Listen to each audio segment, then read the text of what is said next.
आमे आज सजना सागरे मुग डाली देकी भाजिबा। सजना साग आम आखि पाई आउ देह पाई बहुत भल, तेणु आमे समस्ते सजना साग खाइया कथा।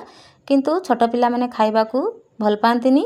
आमे जदि सजना सागरे मुग डाली देकी भाजिबा ताहले सजना साग खाइबाकू बहुत बढ़िया लागिबो, जाद्वारा छोट पिला माने मध्य खाइबे। प्रथमे साग को भल भाबरे आमे बाछिकी धोई रखिबा। आउ मुग डाली रे अल्प टिके लूण हळदी देकी ताकू किछि समय पई सिझेई देबा। बेसी सिझेइबेनी, अल्प टिके सिझेइबे। आउ कड़े रे एबे आमे तेल गरम करिकी सेथिरे सुखिला लंका, पंच फुटण, गोटा जीरा, पियाज, कटा रसुण ए सब को देकी किछि समय पई भाजिबा। पियाज रो कलर टिके चेंज हे जिबा परे आमे सेथिरे साग को देकी भाजिबा। आपण माने घरे एई उपाय रे निश्चय साग भाजिबे। एबे आमे पियाज रे साग को देकी भाजिबा।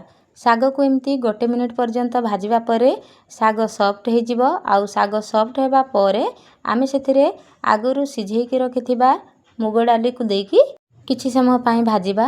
आउ मुग डाली को किछि समय भाजिबा परे आमे सेथिरे स्वाद अनुसार लूण दबा। आउ लूण को आपण माने देखिकी देबे, काहे कि ना आमे डाली सिझेला बेलकू अल्प लूण देइथिले।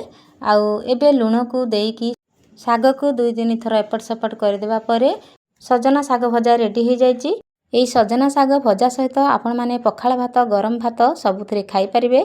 आशा करूची रेसिपीटी आपण मानकु निश्चय पसंद आस्थिबो। जदि पसंद आस्थिबो ताहले फेसबुक पेज रे जदि देखुचंती मो पेज को लाइक कमेंट शेयर करिवे, फॉलो करिवे। आ जदि यूट्यूब रे देखुचंती ताहले लाइक कमेंट शेयर आ सब्सक्राइब करिवे। रहुची पुणी देखा हबी आउ एक नुआ रेसिपी सहित।